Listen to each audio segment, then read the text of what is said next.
ये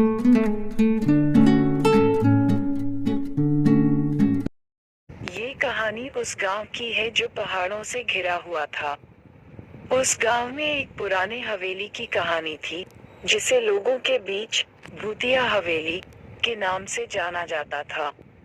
वहाँ कहानी थी एक बुजुर्ग महाराजा की, जिसने अपनी परिवार से सारे संबंध तोड़ लिए थे और वहाँ अकेले रहने लगे थे।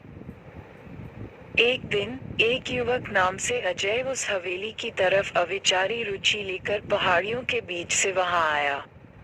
उसे लगता था कि वहां कुछ रहस्यमय हो सकता है। हवेली में प्रवेश करते ही अजय को एक अजीब सी चीखनी सुनाई दी, पर वह नहीं था देखा। वह आगे बढ़ा और भी अजीब आवाजें सुनाई देने लगी। एक कमरे में जाते ही वह एक रोमांचक चेस्ट खोजता हुआ मिला। जब उसने उसे खोला, तो वहां एक पुरानी पुस्तक और कुछ राजीनामे थे।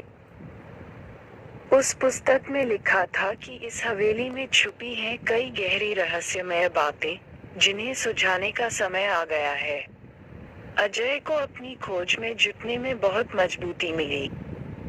धीरे धीरे उसे यह अनुभव हुआ कि हवेली में कुछ ऐसी भूतिया ताकत हो सकती है, जो उसे अनजान चेतावनी दे रही थी।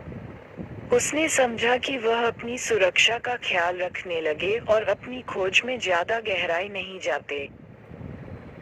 इस कहानी के अंत में अजय ने उस हवेली के रहस्यों को हल कर लिया, और उसे जानकारी मिली कि वह भूतिया नहीं थी, बल्कि उस हवेली में दबी गुप्त संपत्ति की बात थी।